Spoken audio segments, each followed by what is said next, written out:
Hello everyone, we are starting early today to show some content from last week, starting off with Dowsey bringing us the highlights from last week's best of 3 between Birmingham and Aston.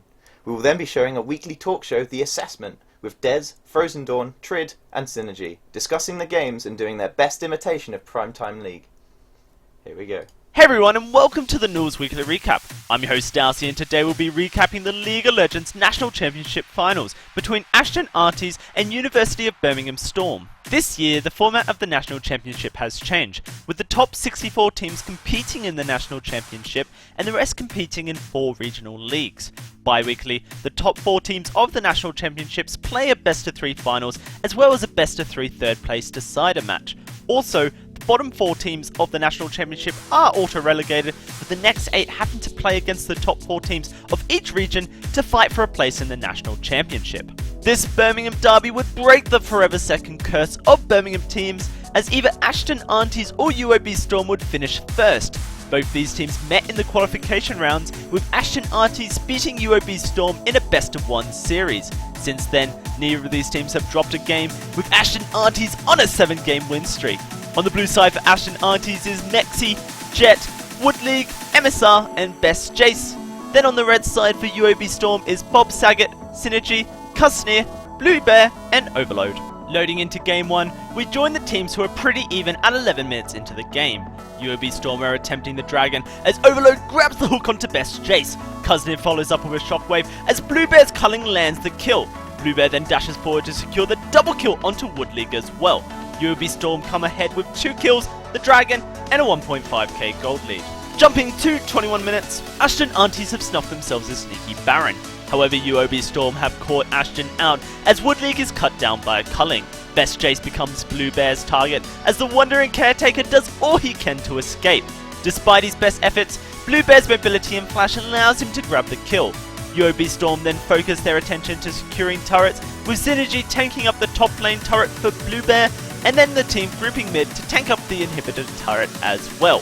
The double kill and turrets jump UOB Storm's lead to 6k gold. 5 minutes later, UOB are sieging Aston's remaining inhibitor. A death sentence onto Mexi is denied as Best Jace locks up through with the Tempted Fate.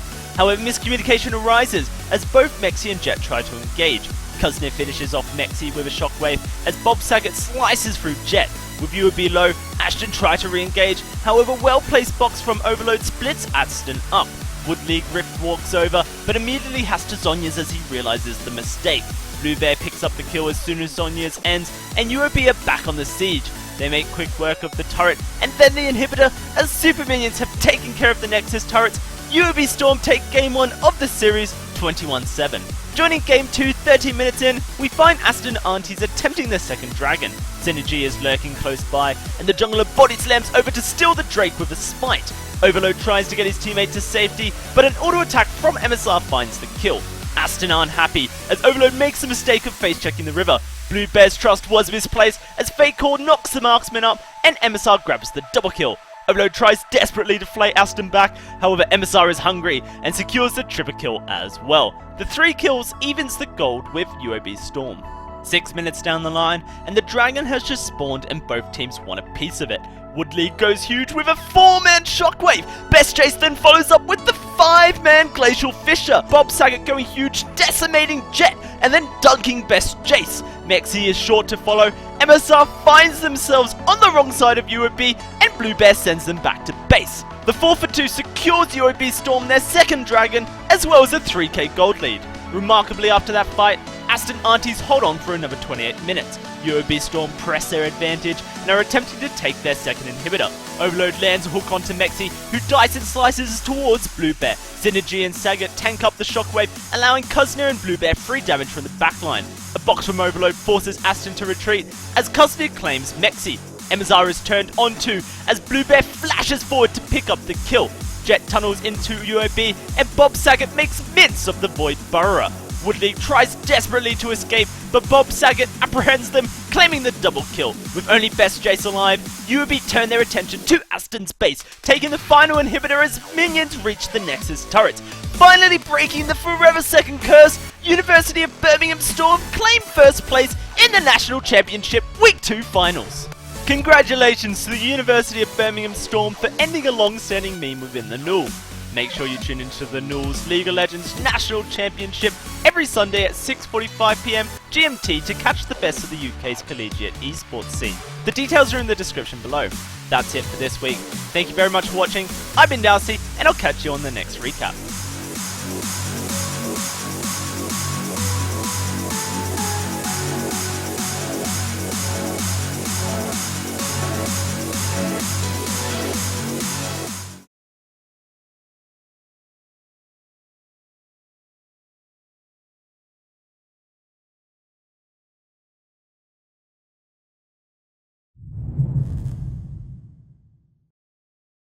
Welcome guys to The Assessment, a NUEL talk show where we look at the previous games from the week and analyse them with a panel of guests. Joining me this week I've got Frozen Dawn, Trid and Synergy. And so let's actually get into it straight away. Will, can you give us a quick breakdown of how these games went, Game 2 in particular? Okay, so game 1 was pretty back and forth, I think, but Birmingham just generally outclassed Aston on sort of kind of every level, I think it would be fair to say that.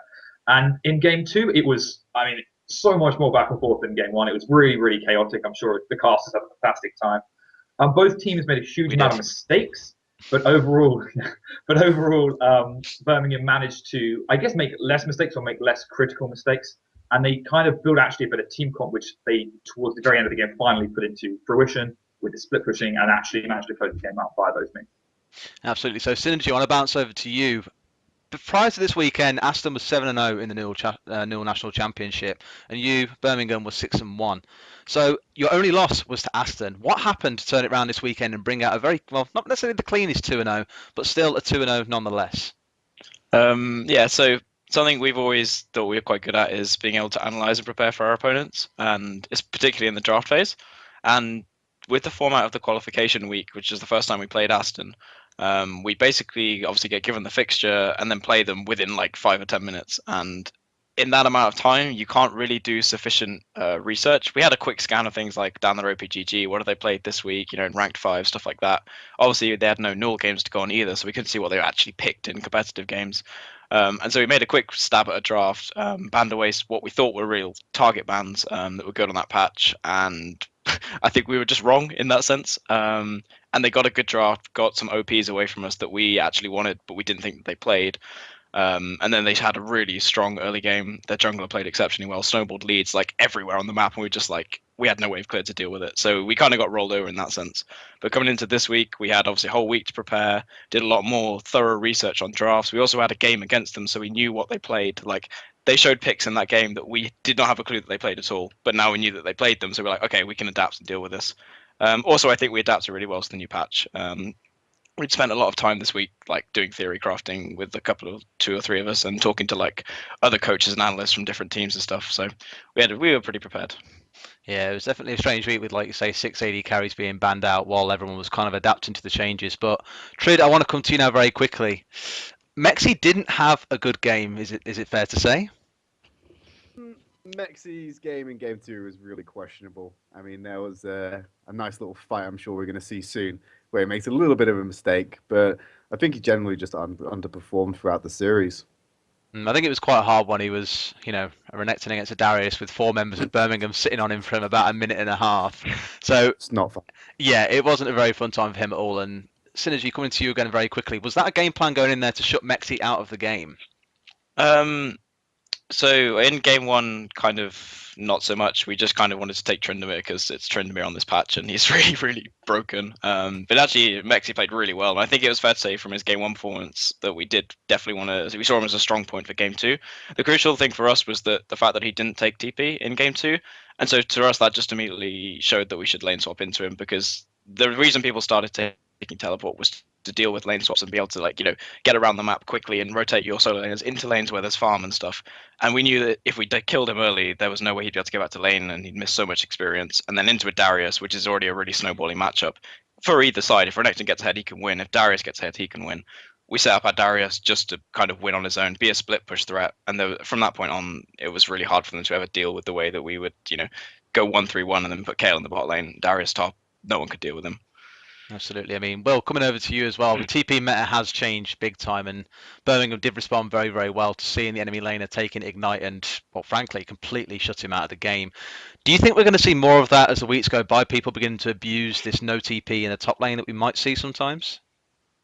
I mean, I definitely think so. Lane swapping, early ganking it so that he loses a couple of waves and you can actually get a level or two ahead is huge. As well as the fact that late game split pushing becomes sort of a very different style of threat. And I think we saw in the second game, Birmingham ran this double split push threat with Kale and Darius, but Aston didn't take teleport on their Orianna, which they first picked. So in the first rotation, that was, they didn't technically first pick it, but what that meant was that if Birmingham had actually split pushed a lot earlier in the game, which is something I think they perhaps should have done, there would have actually been no answer at all from Aston. Orianna can't wave clear. The KL, especially if Orianna doesn't have a TP to get into team fight. So I think TP is something that's really crucial. I think it's always safer to take it unless the matchup is very, very specific, skill based. But I still think TP has a lot of value, especially in certain champions like Orianna and in the top lane. Okay, fair enough. Trid as well. I want to touch on MSR, that AD carry in the bot lane. In the second game especially, he looked very aggressive, but also still managed to do pretty well because the rest of his team fell behind so considerably. He never really quite took off. His team did try and give him the help, but what was it that just completely shut him out of the game in this? I disagree with that point. I think that MSR in game two was like the saving grace. I mean, you got to look at how the rest of his team were doing in that game. You know, he was able to keep up with the CS lead. He was able to keep up with the gold on the Callista, which is really quite good in comparison to what was happening in the game before, where he was playing Vayne. And you know, he was the only one who showed up, and it's hard. You know, he kept up in the CS. And, you know, he ended the game 11-6-5.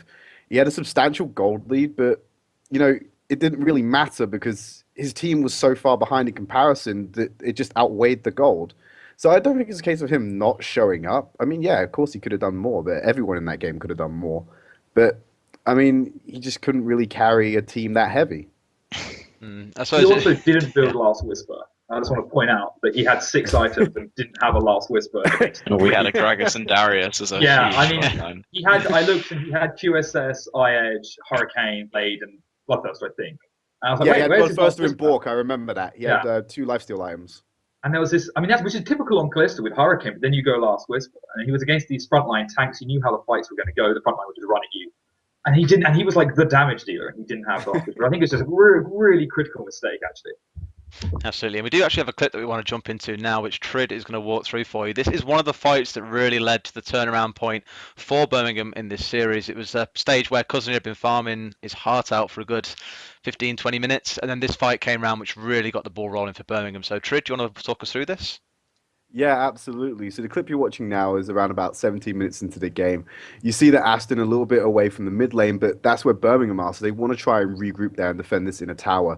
Synergy does actually manage to walk into Jet. Meanwhile, Mexi just goes really hard on Kuzneo, trying to get the support of Wood League as well. There's a huge Orianna ult that's actually missed onto the entire team. Jet goes for a flash initiation on the 4 members as his team's retreating, so it just costs him his life. And this is where Birmingham flip it round onto Aston. A really good explosive cast from Synergy to lock them further into the fight, and it picks up a triple kill for Kuzneo, who was actually on the back foot, since the beginning of that fight. And that was actually the point in the game where we did begin to see things begin to go Birmingham's way into that game. From there, Aston never really managed to find themselves a way back in. There was one really scary point at 35 minutes in, which I think we all remember was the point where Kuzneo got caught out quite horribly. And Will, I'm pretty sure you've got a lot to say on the positioning in that fight. Yeah, I have like 2-page essay on why you shouldn't stand there. No, I mean, I agree. I think the problem after that team fight was that Birmingham now had a really significant split push threat. Kale got a triple kill in it, missed out on the quadra kill by a tiny thread. But with Kale now ahead, Darius able to control Renekton with the teleport, and then this possibility of a split push threat was going to choke Aston out. Aston's only hope really was to like either try and get a pick or somehow create this team fight that Birmingham should never have gone to.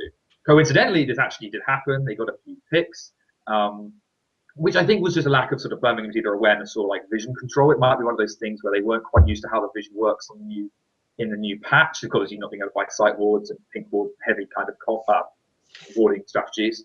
But I think had Birmingham actually started split pushing, like sort of from then on, the game could have been very different. But of course, that did manage to at least threaten Birmingham's sort of control of the game.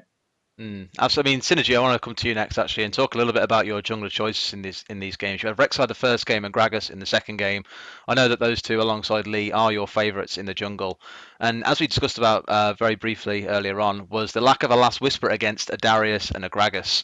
What is it about those two champions that you like being able to bring into a game like this, considering they're both so tanky and have such strong teamfight presence as well? Yeah, so game one, or both games actually, we chose to ban away Elise and Lee Sin just because we noticed that their jungler always like preferred to go to those, and he plays so aggressively that he makes those champions like hella scary. You're always tower diving everywhere, and that was basically how we lost first game in the qualification week. So like once those are taken away, the next sort of best junglers are Gragas and Rek'Sai. Rek'Sai is just solid. He's tanky. You can go Sightstone on him, and just like he's one of the few junglers that still makes use of Sightstone, where a lot of junglers on this new patch are going for, the warding jungle item. Can't remember what it's called now. Tracker's Knife. Tracker's Knife, yeah. But he goes Cinderhulk into Sightstone and is still incredibly tanky.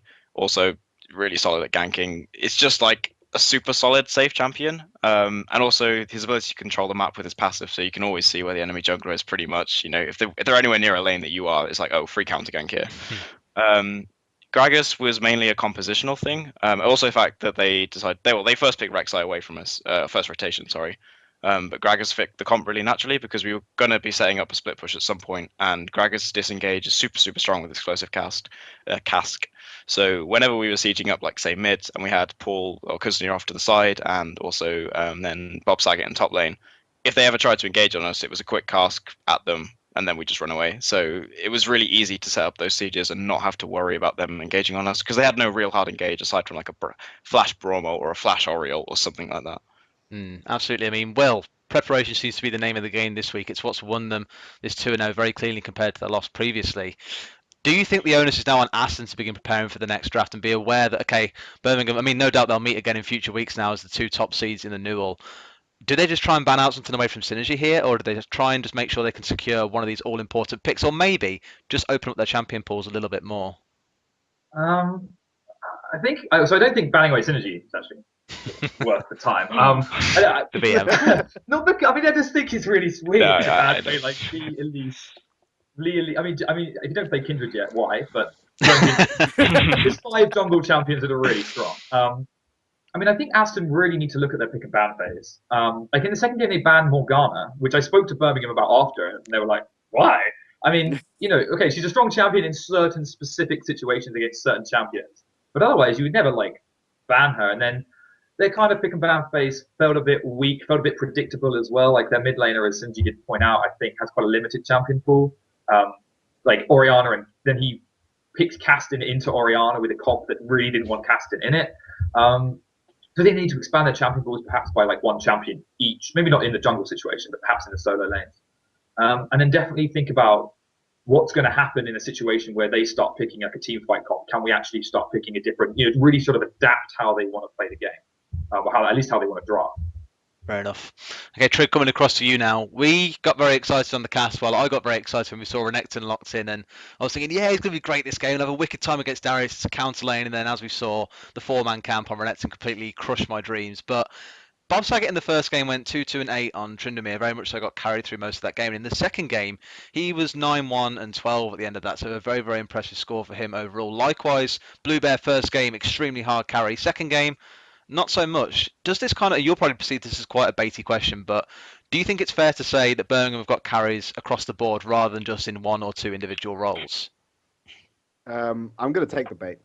But yeah, so basically, just to explain it, in first game, you had Blue Bear pick Lucian, who was probably the strongest unbanned AD carry that could have been picked right now with the new preseason changes, and you've just absolutely exploded onto it. And then next game, you had the game after, you had Bob Saget on Darius, who's also incredibly strong. And it just was nice to see a range from Birmingham where it just completely changed up and flipped up who was the carry for the team. Just especially in the early game. Obviously, Kuznia went off huge towards the late and started carrying it through the game.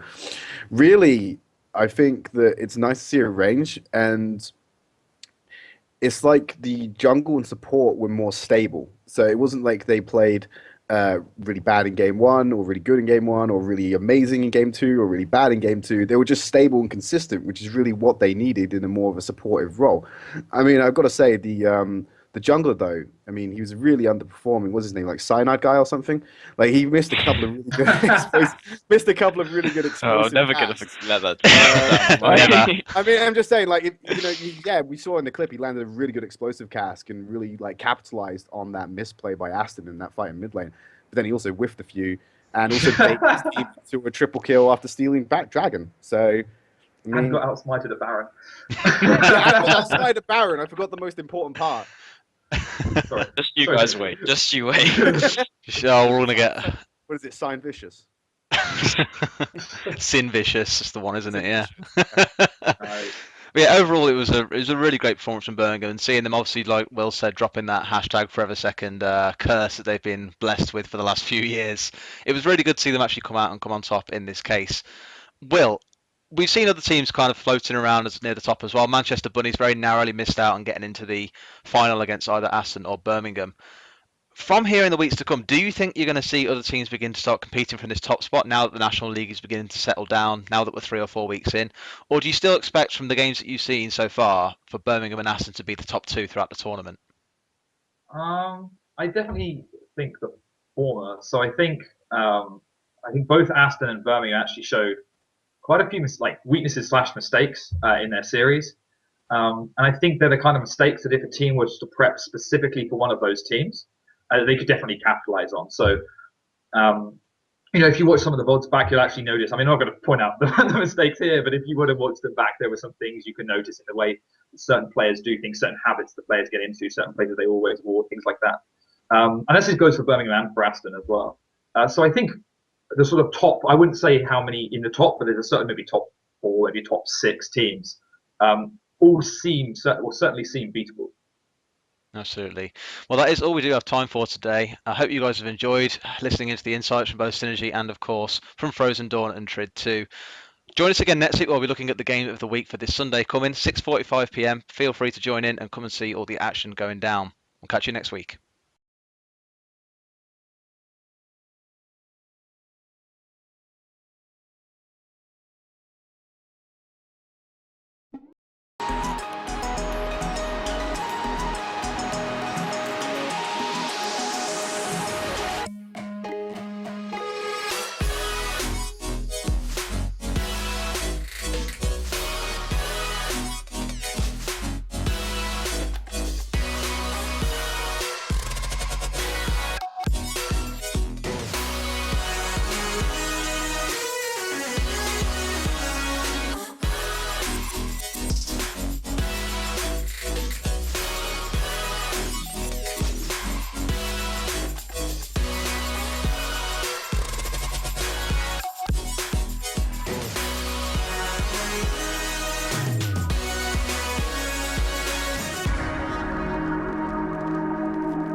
Good evening, everyone, and welcome to Week 3 of the NUEL National Championship. Tonight we have 3 more top-tier games lined up for you involving teams from the highest seeds in the National League. With everything to play for, the competition is really heating up as we see teams battling it out to earn their spot amongst UK's finest. I'm Daniel Catchpole, and joining me tonight on Stream 1 for the very first time is James Sordikins Mosley. Welcome. Good evening, folks. I'm really excited to be casting with Catch on Stream 1 for the first time. No doubt I'll be holding up the quality of broadcasting that you've come to expect from the NUEL, but enough about me. Let's talk about the games we have in store for you tonight. First up is the Cambridge Memers versus the Loughborough Liftbras. That's really difficult to say. It's the Memers' first time on stream, and what better way to start than playing for the first time to be one of the top 5 teams of the NUEL. Interestingly, this has to be one of the first teams I've seen mix up their roles between games with no single player sticking to a main role. Catch, do you think this will work in the Memers' favour? Yeah, they seem really experienced on swapping up roles, and looking at their recent matches, it seems none of the members seem to stick to a single role any game they play. And what's really interesting is with the current meta being shaken up as it is with the preseason, it's an interesting situation to find yourself in when you can't just practice AD carry because your team might need you to suddenly go jungle. So it's a brave call. They seem very experienced at it. Just a side note, this team used to be called Cambridge Dongers, so some of you watching might know them by that name more than Cambridge Memers. I remember playing against them last year. And yeah, so they've changed their name, they've changed up their roster a bit, and they've gotten used and practiced to switching roles all the time. And apparently, I've had words with the captain, they all have off-meta picks, all of them apparently. So this could be a team that's fun to stream, fun to watch, because they could pick anything, they could go in any role, and it's going to be a nightmare to try and predict their picks and bans. With all this switching, it will be hard to get the practice in as a team. With the current meta just not allowed, meaning teams have to practice more and more to try and adjust to all these changes, and I'm not sure a team that switches around so much is going to have had the time to practice in all these roles. IEM will help somewhat with that, in that teams will have watched these pro teams this weekend, TSM and CLG, and start to understand more about the current meta, because before the pros play it, honestly, no one seems to know what's the best in every role. So we're seeing a lot of Gragas jungle, and we're seeing what AD carries are strong, and what strategies are just not viable right now. And obviously we're seeing a lot of Rageblade be really strong, and we expect to see that IM come out. And versus Cambridge Dongers or Memers today, we got Loughborough Liftbras, who are a team of very hard to pronounce names. And both these teams have had very low stream coverage this year, so they're very two of the top teams, but neither have been on stream much, so it will be interesting to finally show some of these not new talent as such, but new to the stream. Get a broader range of teams playing on the stream. Yeah, awesome. Well, I'm really excited to see what kind of crazy stuff the Memers come out with then. There's nothing like preseason to stir the waters and create some crazy shenanigans. As for the Liftbras, we could see anything out of them, I guess, so look for a game full of surprises and hidden strengths coming to the forefront. Now, as we draw closer to the start of our first game tonight, it's a good time to remind you guys that we're streaming the regional leagues on Stream 2 this evening. So if you do want to cheer on your favourite teams closer to home, do go and catch Trid and Scared Crow over on Stream 2 for games focused at the regional level. You can find them at twitch.tv/theNUEL2. However, if you are staying with us on Stream 1, looks like we're just about ready to hop into the first game between Cambridge Memers and Loughborough Liftbras. What are you most excited to see from the clashing of these two teams? Well, I think this is a completely sort of different level of game than I'm used to broadcasting. So we're looking at, obviously, a diamond level, highlight diamond level. We've got a Master League player here. So I'm really looking for them to sort of teach us how to play in preseason. What is the best way to play? What are the best champions to pick? What are the best keystone masteries to be using in each lane? And what are you what are you looking for out of these two teams? Yeah, well, last week we obviously had the 6 AD carries banned, And AD carry with the item rework is a very crucial... Oh, we do have a disconnect from the champ select there, so we'll just go back into the coming up screen. We'll try and get back into the champ select as soon as possible. Yeah, it looks like it was a client-side bug, so we're just waiting for that to be fixed. He is loading back into League now. But yeah, back so on the it'll be point, fixed. the AD carries is what I want to see, because last week we got to see a lot of Lucian, because he was kind of the strongest of the remaining AD carries, but this week we get to see all the reworked ones, the Corkis, the Caitlins, the Cogmores even. Not sure we'll see a Cogmore, but we might do. And it allows like these completely different strats. For example, Protect the Cogmore is an absolutely hilarious strat right now with his 5 attack speed. If you get a mid lane Lulu, putting her picks on him, it's absolutely insane. I'll just jump back into champ select there, and so the fact that these 6 AD carries are not banned this week offers so much more tactical diversity. And honestly, that's what I'm most excited to see. What these teams can do this week that they couldn't do last week. Especially now that they've seen the professional teams master these strats and show some of the stronger tier picks. So that now teams aren't just picking wildly champions they enjoy playing. They're more picking champions they've seen the pros play and have practiced and have learned the top tiers. Yeah, and Jack's getting banned here. If you watched stream 2 last week, you'll know Jax's onslaught under the hands of Seven Sins, who absolutely dominated his lane and then the game with the help of Ginsu's, and I think it was Hextech Gunblade? Yeah, it's the Raging Blade build where you go Gunblade and Rage Blade, and it's the Raging Gun build, and it's absolutely insanely strong on Jax and Irelia and a few other champions.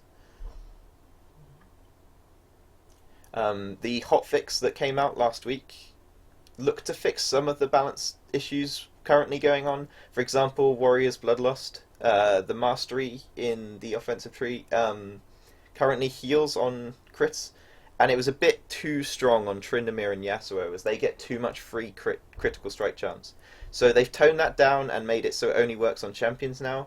Yasuo and Tryndamere still very strong, but they can't just do one auto on a minion wave and heal to full now. They have to actually be risking themselves and attacking champions, so that's slightly more balanced now. And the hotfix fixed some other champion and bug changes, but it did not affect Rageblade, the Raging Gun build. So there's still some really strong Raging Gun champions, like Jax, like Irelia, that might come up. Cool, and we got Soraka banned as well. This is a champion heavily favoured by Catch, but it's interesting to see this banned at a high level, on the high level stage. Yeah, she negates so much of what a team is trying to do.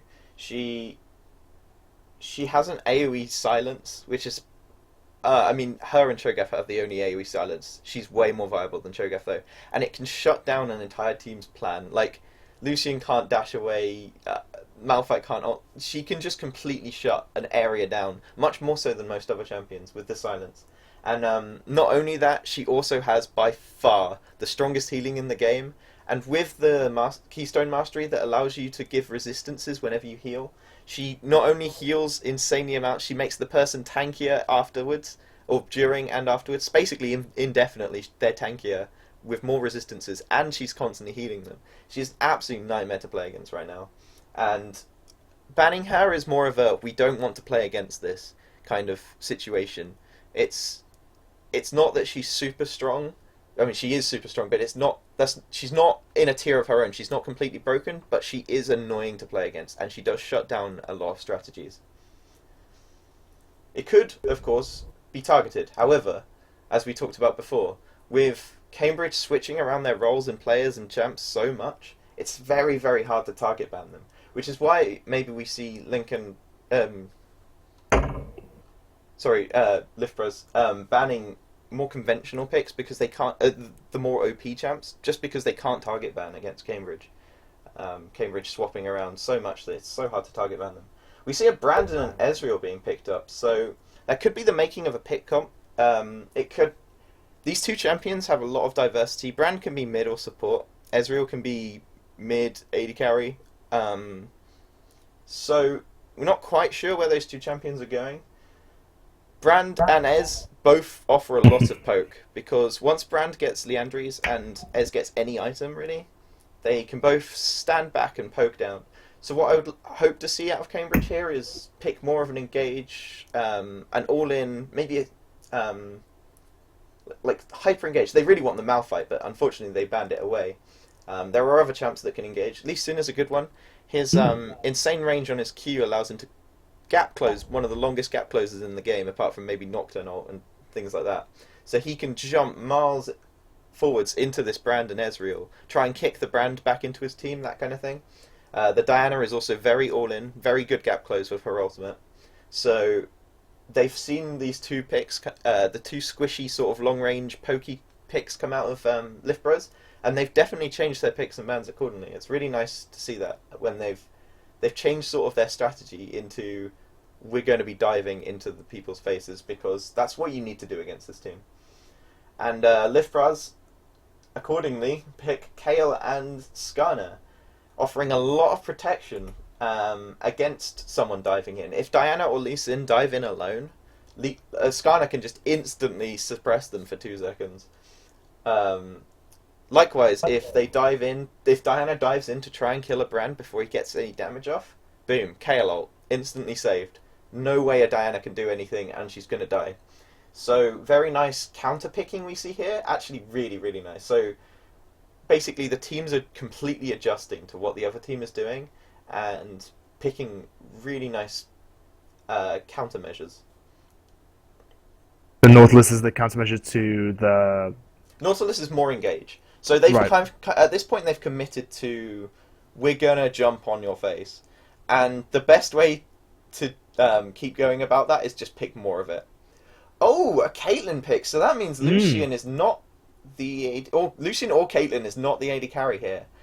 And again, I was talking to the captain before the games, and he did say they have very, very unconventional picks in a lot of their roles. So, is it going to be a Lucian top? Lucian top? Is it going to be a Caitlyn mid, Diana top? It really could go any way at this point. They're very flexible, very versatile, and that's going to make it very hard to do this last pick.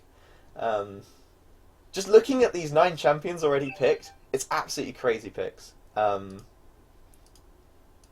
Oh, okay, I do have, did just get a message saying that Caitlyn is actually a proxy pick for Renekton. Right. So we will be remaking this lobby. Kani, not owning Renekton, decides to pick, you're allowed to proxy pick, so pick, if you don't own a champion, but you need to pick that champion in that particular spot, you're allowed to pick a champion for someone else by picking a different pick. So they did hover Caitlyn, but it's not actually a Caitlyn, it is a Renekton. So that makes more sense, that's more conventional. Renekton right now are very strong, the games are not too long. We do see Liftbras picking Maokai to counteract that. So it will be Maokai versus Renekton in the top lane. Yeah. And that should go quite largely in Renekton's favour, actually. Renekton bullying out most top laners. Not many people stand in lane against him, and with the games being as short as they are, Renekton's weakness of not scaling past 40 minutes is kind of negated by the current state of League of Legends, so it's a very nice pickup to get him. I do happen to know, actually, that Malphite ban from, obviously not in this lobby, but in the actual lobby, the Malphite ban from Cambridge was definitely targeted against Vic. In his last 4 games with his team, he's played Malphite, and so obviously it's sort of a comfort pick taken away from him there. But he obviously likes to play these super tanky top laners. If his fallback from Malphite is Maokai, he likes the trees and the rocks. He's a nature solid tanky player. And that's nice to have a top laner who will always pick the tank, because then your support can do crazy stuff like pick a Brand. Personally, I play squishy support, so I love when a top laner picks the tank for your team, and you can pick Brand support. Unfortunately, I do feel Brand and Ezreal in lane gets absolutely dominated by Lucian Nautilus. If Brand gets hooked, it's lights out immediately. Nautilus churns out a lot more damage early game than people realize. So what's going to happen, I imagine, in that lane is Nautilus is going to land. Eventually, Nautilus will land a hook on Brand, and Brand basically just will blow up. Almost instantly with no counterplay at all, because Ezreal's not going to save him. Ezreal has very low damage over time in the early game, so once you kill that Brand, you can just ignore the Ezreal and just walk away. Ezreal's not going to kill your Lucian one-on-one. He's not got the damage output early game, so very strong bot lane for Cambridge. It's a tough lane for Loughborough, really. I've played this matchup as Brand a fair bit, and you just have to not get hooked, which is fine, except Nautilus hook is one of the easiest skill shots in the game to hit. It is incredibly quick, incredibly wide, and incredibly long. It's so easy to hit a Nautilus hook. So Brand is just going to have to be cowering behind minions all lane, probably let them push out, hide behind a tower, that kind of thing. And if this bot lane gets snowballing, their mid-game diving potential, where Nautilus, Lucian, Diana, and Lee Sin all just jump under a tower. Even Renekton has the ability to teleport down and do this. All of them could just jump onto people, jump under towers, tank it up. They're all very, very much diving in champions. And that's a crazy composition from Cambridge, because even if they fall behind, they are going to be fighting a lot with that team. And because they're very short-range team, and they're very in your face. On the flip side of this, Loughborough is looking to sort of somewhat disengage with the Maokai, the Ez, the Brand, the Kayle, and less so the Skarner, all having some disengage tools. They are looking more to try and survive the initial burst down by Diana, Lee Sin, and Renekton, using a Kayle ult or a Maokai ult, and then output some serious late game DPS with Brand, Kayle, and Ezreal, all having insanely high DPS compared to their counterparts. So Loughborough looking to scale more, wait for team fights, get some more disengaged, survive the burst, that kind of thing. Cambridge looking to snowball the early game. They have Lee Sin and Renekton and a very, very, very early game bot lane. They're looking to snowball. As soon as they get 3 kills ahead, they're just going to look to dive. They're not going to stop. They're going to be unrelenting, because if they do relent, then they're playing into Loughborough's hands. And so that's what I expect to see out of these two teams. Yeah, nice. In terms of the new AD carries, we're not actually seeing any of the ones that were reworked, are we? Lucian? No, Lucian both wasn't reworked, of these was he? champions were allowed last week. Yeah, so interesting. Yeah, so no Graves we're not seeing, which was sort of hinted to be one of the stronger new additions to the AD carry spectrum. We're not seeing a lot of. We're not seeing. I mean, we thought we were going to see Caitlyn, but obviously not. Graves, Caitlyn, Corgi, Misfortune, they're all super strong right now. Come on, guys! I thought we were going to see. And then you pick Ezreal! Well, Drifts, I'm not a big fan. Not a big fan. Yeah. Both these teams will be firmly reprimanded after the game for providing a boring... I understand the Lucian pick. He's picked up at IEM, and he's considered really good because his early game is his strength, and games don't last super, super long, is the idea behind the Lucian pick. But I want some variety. I want some Caitlyn, some... Corki at the moment is crazy because you can't build defense against him. His damage is entirely split on his autos, 50-50 between physical and magic damage. So they changed his passive from it used to do true damage, now it does that. Which means there is no real building against him. You kind of have to stack health, but that doesn't really work very well because it's an AD carry, he'll just chunk you down through health. And Corki is a really interesting spot at the moment, and we get to see him in competitive or professional play, and that's a bit of a shame. Do you have to swap the overlays? Yeah. Oh, right, overlays. I got it. So unfortunately, we don't get to see what masteries these two teams are doing. Yeah, that's right. It's bad. Yeah. I was kind of hoping they would fix it in the hotfix, but no. So we have no way of telling what keystone masteries they have, except for clicking on them because some of the masteries have passives, like Bond of Stone. We'll see. I imagine Nautilus will go Bond of Stone. It makes the most sense on any tanky support. Brand is an interesting one. Diana's probably gone down the utility tree and probably gone to, I think it's Thunderlord's Decree, where on her third spell or auto she'll do bonus damage based on her AP and AD. So it adds like a nice little bit of burst towards a Diana, which is really what Diana is looking to do at any point in the game. We might see a Furor out of Lucian or a Bloodlord's Decree. Is it Decree? Bloodlord's Warrior's Bloodlust. That's the one. Right. Because Lucian is looking to crit, and yeah, but he also gets a lot of autos off based on his passive, so we could also see him going for Furor, going for this sort of damage over time mastery. But unfortunately, we don't really get to tell very easily when we get into the game.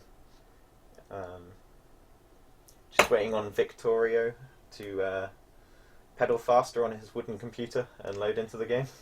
Yep. Master League, but definitely not Master League computer. Yeah, just looking at the rankings of these players, this is an incredibly high-ranked game.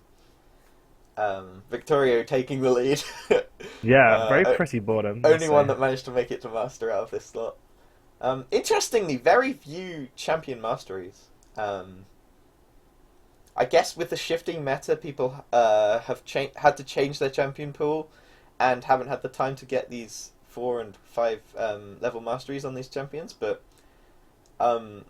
you would expect for a game that matters as much as one such as this, people would really try and play champions they know inside and out.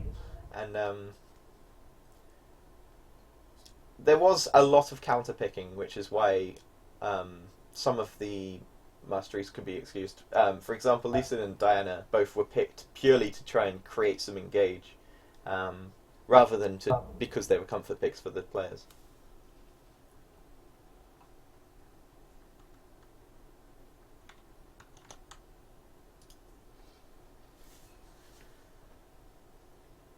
Just trying to see if I can find out what the Keystone Masters are, but nothing on the internet really helping me out there. We do see Exhaust coming out of both Kale and Brand, who, interestingly, normally both of them in their positions would take Ignite. I feel this is a reaction to the sort of dive-in, close-range composition of Cambridge. So, with a Renekton, a Lee Sin, a Diana in your face, Ignite is not going to help you much, but if you can exhaust that Diana before she gets before her ultimate lands on you, you suddenly reduce everything Diana's trying to do to nothingness, basically. So, interesting sort of picking more safe summoner spells from Lifbraz. It is definitely necessary, and as I said, if Cambridge starts snowballing this game with a few early kills, it's going to go terribly for Lifbraz. Yeah, absolutely. So, we have loaded into the game now. We have got Victorio playing Maokai in the top lane, Super Smash playing Skarner in the jungle, Flavin playing, mid, I think, as Kale, and we've got Drifts on Ezreal in the bot lane, along with Chronic playing Brand in the bot lane. And on the other team, we've got Cambridge Memers with, one second, my computer's acting a little bit slow. Let Me Win Please on Renekton in the top lane, Chessbridge on Lee Sin in the jungle, Lushlik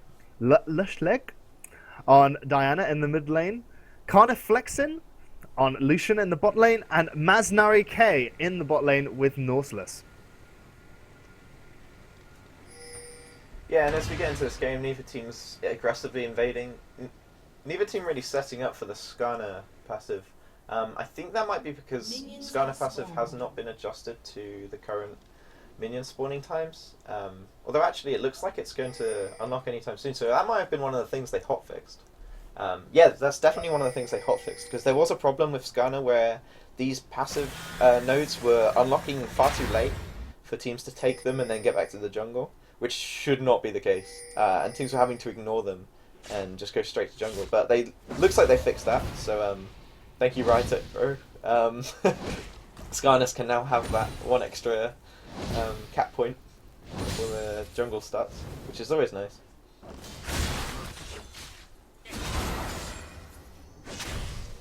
Yeah, and both teams fairly standard starts here. Diana has to really start with a refillable potion. She used to start with Crystalline Flask, but obviously with that's removal, she's gone for the next best thing. Her melee range and her lack of early game kill pressure means she just gets constantly hit. Ooh. Yep, and a little bit of scuffling going on. Looks like Carnifexling going a little bit low on that fight, sort of taking a little bit too much Ezreal poke there, as Victoria does take a lot of damage from Renekton in the top lane. But again, you're seeing this, Cambridge getting really, they want to get up in the face of Loughborough and, chuck them down, make something happen before. And a really big hook landing on Conic. He does have to flash away here as Drifts gets rooted there. But not enough damage to quite take them down. Imaginary K does go a little bit low there, but with the help of Lee Sin, we did get one flash out of Brand. Yeah, 2 brilliantly consecutive hooks onto a Brand there, and that's exactly what that lane needs to be doing. The poke coming out of the range coming out of Lucian and Nautilus is not anywhere near that of Ezreal and Brand, so they will get poked down if they do not land those hooks and do not get that engage. But managing to do it so far, and Brand needs to play a bit more careful, a bit more hiding behind minions for you, because otherwise those hooks are just, well, I mean, his flash is gone, he's dead next time it happens, so needs to watch out more. No yeah, interestingly, sorry, go on. No summoners burnt from Cambridge down in the bot lane, so they didn't go all in. Like, if I was Nautilus in that situation, I probably would have burnt Exhaust to try and really mess this Brand up, but nope, playing it safe, just happy to burn that flash and pull away. Yeah, interestingly enough, we have got on Brand, we have got the Spell Thieves instead of the coin. That's kind of I'd say that's a little bit more aggressive. Like he's hoping that he's able to get the damage off, which I guess he is in this instance, especially with his damage over time. And also with the extra money you get now. What is it? 16 gold at the first instance per hit, something like that. Anyway, but it's quite a lot. So perhaps that's justified, but it just means Brand has to be a little bit more aggressive. So it used to be 5 into 10, and now it gives 8 into 15. And Brand's passive procs it, so it's very easy to get really nice. All the gold out of it.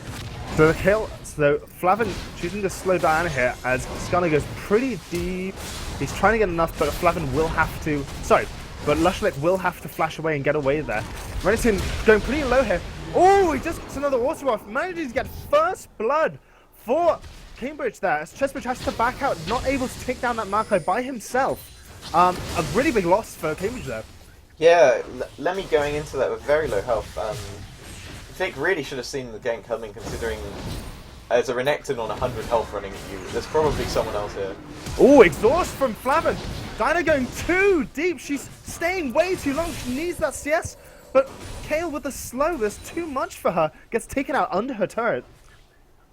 Yeah, Cambridge, both lanes, just staying around too long on too low health, and really not paid off for them. They've gone 0-2 at the start of this game when they need to be the ones getting the kills, getting the picks. Yeah, and a pretty good hook going off on Drifts here. Carnifexen is here to do a little bit more damage. Does get exhausted, but so does Drifts. He is going to go down to the Q from Drifts. And here comes Nautilus, but he's 1v3 now. There's no way he can do it. He might be able to get the Brand, but it's too late. Maokai is there to back him up as well. And that just, it proves too much. Now 0 for 4. And this is just too much. They need to be 4-0, not 0-4. Yeah, well, horrible start really, and a brilliant summoner heal coming from Drifts. I didn't even realise he still had it up, and then suddenly as Brand was about to take the last tick of damage from Nautilus, summoner heal, and he's fine. And no one dies from Nifra, and that's really perfect start for them. That's exactly what they'd want to go into this game doing. Renekton might have overstepped here. Yeah, he might have overstepped. He does take the stun, but it's not enough. Renekton a little bit too tanky. But it just shows how desperate they are. He really wanted to get that extra auto attack off on the tower and try and get it down as soon as possible. And that's what they need to do, but I don't know how they're going to come back with this early game team, really, against Loughborough's late game team. Yeah, right now it's going to be difficult. Renekton's struggling to win trades against the Maokai. Maokai and Renekton both have decent sustain, but Renekton really needs to be getting kills in lane. You need all making teleport plays, and right now he's not able to do either. Maokai almost bullying him out, to be honest. Every time they get in a trade, Maokai just heals more than Renekton deals, and it's not a good situation to be the Renekton in. Similar situation in this mid lane, except Diana now has items. Oh wait, no, actually, Kayle did go back and buy that Stinger. Won't be too great until she finishes it into Nash's 2. Nash's 2? Yeah. So right now, not a great item on her so far. It really... Stinger by itself doesn't do that much, it's more the Nash's AP that helps. Now Maokai inside of Cambridge's jungle is able to escape with the help of Skarner, but he does walk straight into a Diana who chunks really low by Maokai. Maokai eliminates her. She's out of there, and so is Chessbridge. Chessbridge goes down immediately, just not able to sustain there. Renekton's in trouble now as well. He chooses a trade, trying to burst down Flavin, but Flavin's having none of that. It's now 0-7 for Loughborough. Loughborough is dominating this match. Almost a kill a minute. Loughborough just playing every fight so well, and honestly, you can see the desperation from Cambridge from the get-go. They've just been trying to do too much for what they have, and it's really cost them. They've been punished so hard by... Not even by the Skarner coming, it's mostly just been by their own misplays, staying too long in lanes, and for example, the Kayle kill on the Diana we saw earlier, just 1v1, flash under tower, dead. There was no outside input on that, and that should not happen. That was definitely just Diana staying too long, and that's been the story of Cambridge's game, to be honest. Is just staying too long, trying to do too much, and really just getting hurt from it. Yeah, we're looking at the goal difference now. 3k down at the 8th or 9th minute now. That's a huge disparity at this level of the game. Yeah, and I'll just switch to gold so we can see where that disparity lies. And if you look in the mid lane, it's a 1k gold lead 9 minutes in. That is huge.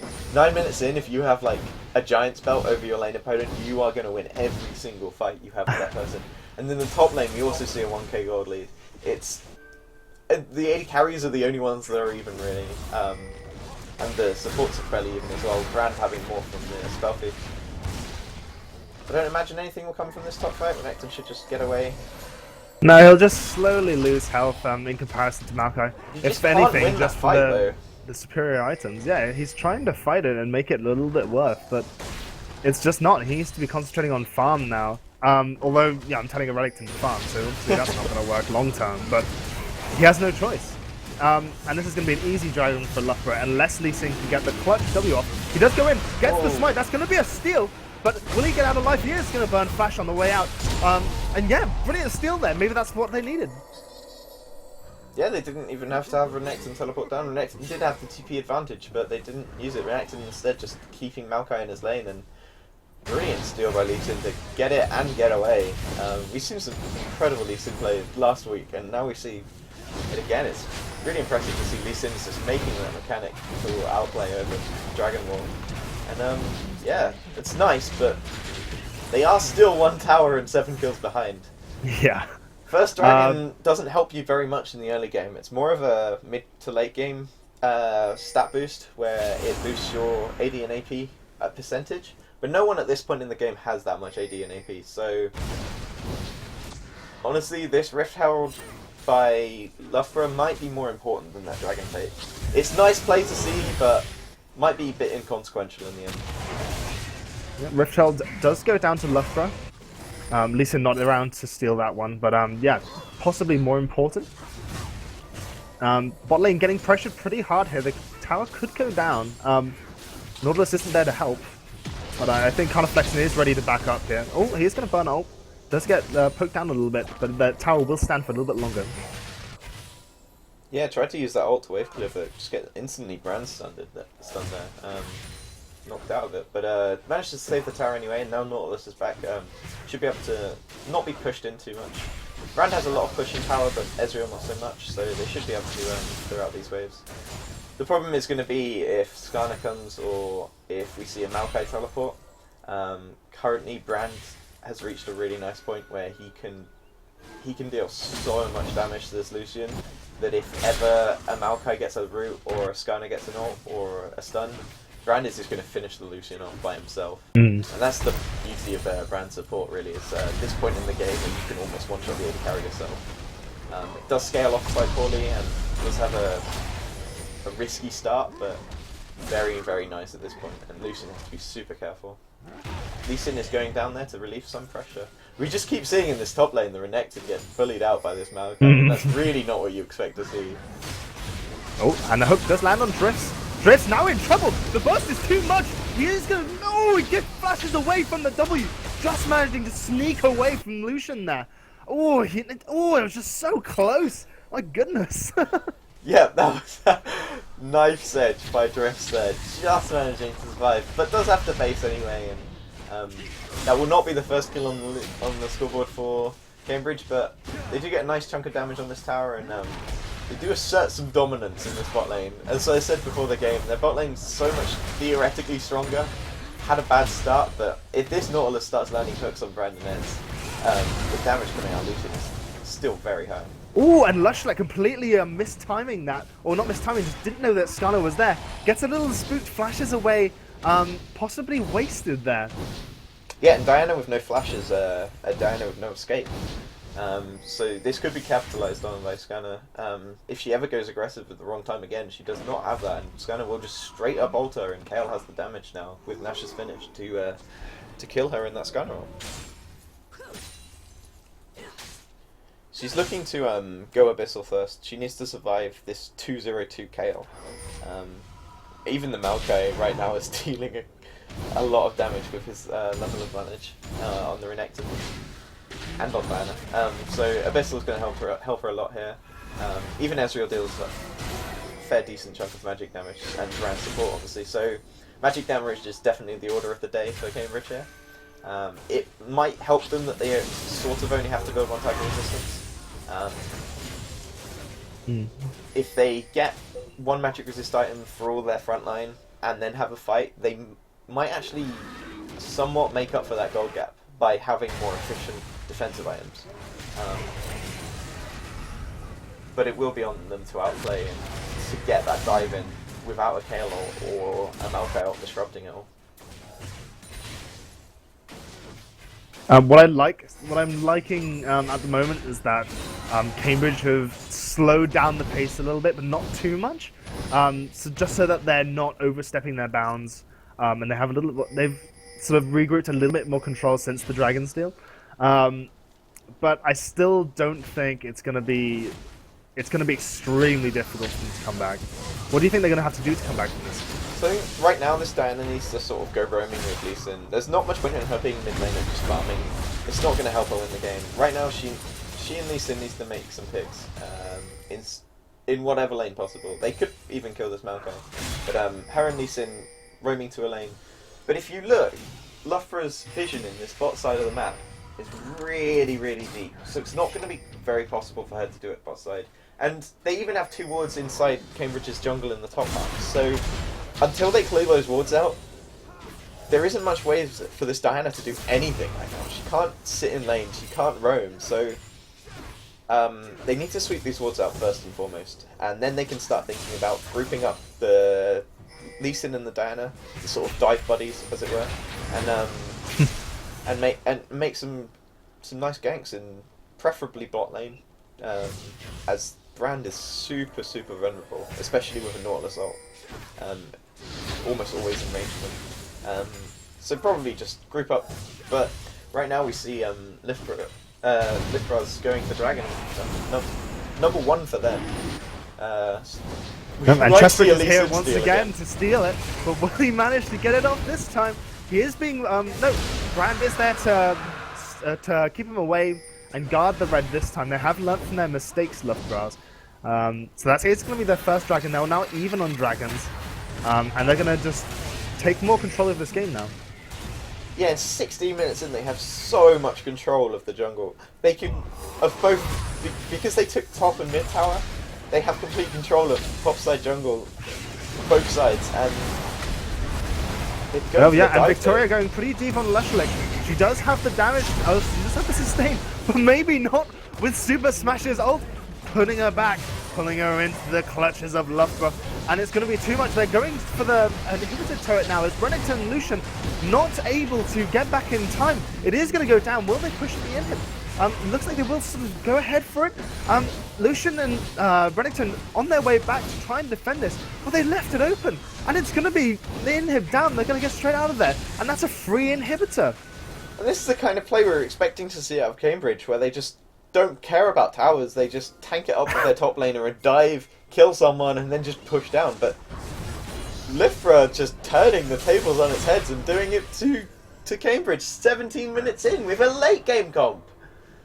That is, it's 0-8 now, and it's looking very dire for Cambridge. They need to start getting some kills. They need to start getting some shutdowns. With the shutdown now only being 2 kills needed, they can get shutdowns on Kale, Skarner, Maokai, and then they'll be in the game.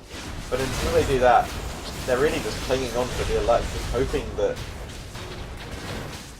that they can get some kills somewhere. And really, Diana just needs to start getting kills, because 0-3 on a sort of snowbally assassin is exactly where you don't want to be. Exactly, and Rift Herald will help them out a little bit, but it wouldn't be enough to really secure any kind of real lead. All it's really going to do is help counter-push the super minions, I feel. Because the buff only goes to one person, and because these super minions are pushing down mid lane, all it's really going to do is just help the minions that are in that lane not die instantly to super minions. Because remember, super minions 18 minutes into the game are absolute nightmare to deal with. They've got a 2-pronged attack here. That bot tower finally going down on the side of Cambridge. They're looking to push and push and push here, which is a little bit strange considering their comp. Brennington is going to go pretty deep on Super Smash. He's going to get chunked very, very low. That's 3v2 in top lane, and they are going to get a 1 kill here. Maokai here as well. There is going to be a kick, but it isn't going to quite land. Maokai's starting to flash away here. Meanwhile, Nautilus in trouble. Mastery K going down to Drifts going straight in on Carniflex, and he doesn't have enough damage. There's no Nautilus there to soak up the damage. So whilst Cambridge are doing work in the top lane, the second inhib, the bot inhib, is in trouble in bot lane. Really, I mean, even if they get Victorio here, he's going to taunt them on his way out as well. But there's a push going on in bot lane, and Chessbridge and Lemmy Winplease need to back and sort that out. Wisely deciding to get out of there. Chessbridge thinking perhaps he can siege this turret and get some more worth of his own, and it looks like Loughborough have decided to leave that. But it was a little bit of a scary moment there, trading 2 players for 1, and Victoria even going to go pretty deep on Chessbridge. He's going to try and chase him down here, but it isn't going to be enough. That Righteous Glory not able to catch up with him. Yeah, Victoria beast moding it up and basically fighting 1v2. So I have to go back to this now. Super Smash coming in from the riverside. He's going to try and get Chessbridge. Pops ult immediately. Victoria's going to wombo combo with his ult, and it's going to be too much damage. Chessbridge overstepping his bounds, needed to keep backing there. A little bit greedy with his backing position.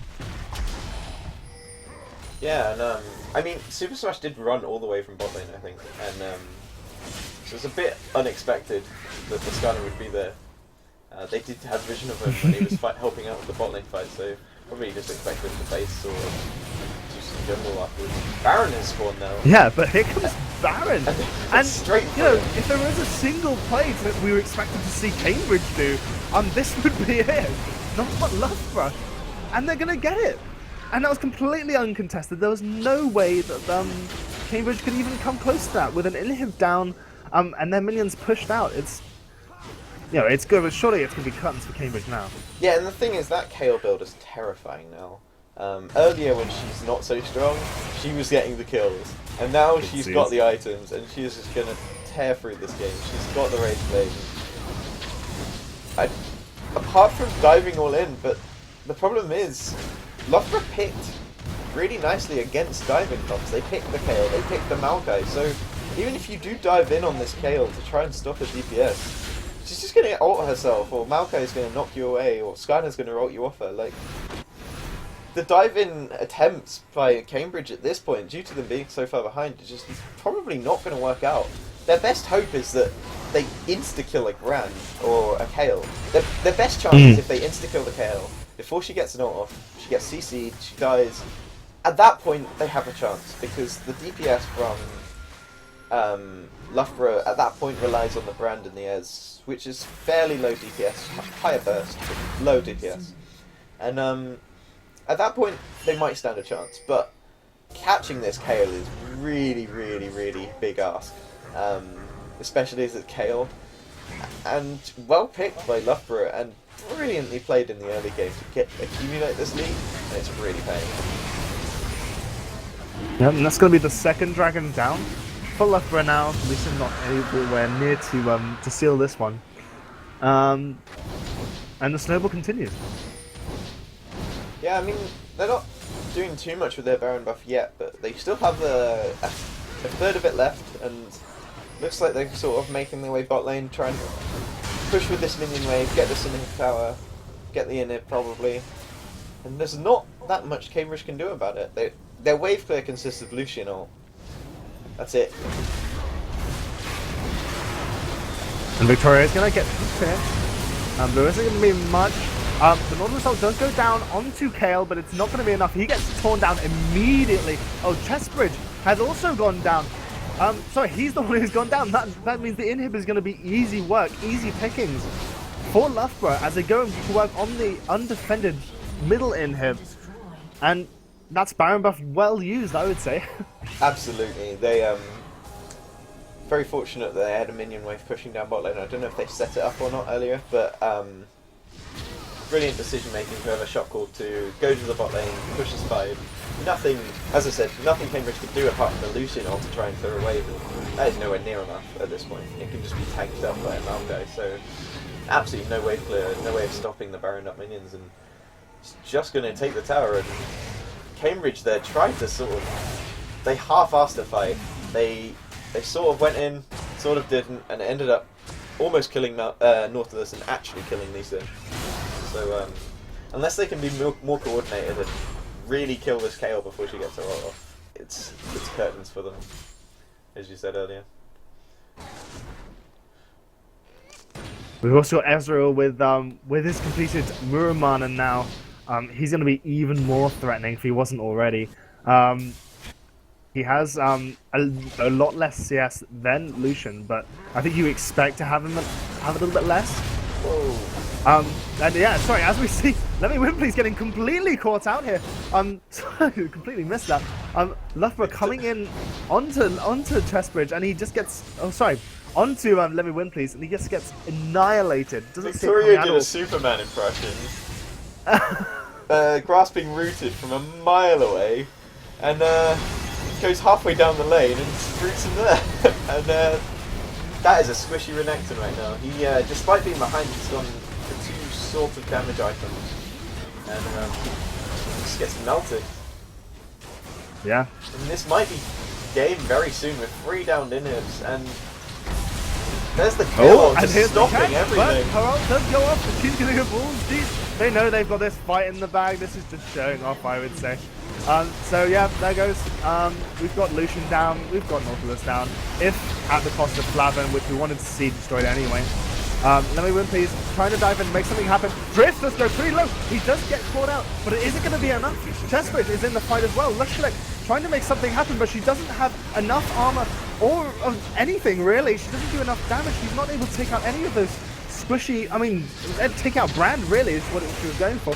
And Super Smash is going to go deep as the base gets taken down, and that is going to be game 1 going over to Cambridge. Sorry, Loughborough.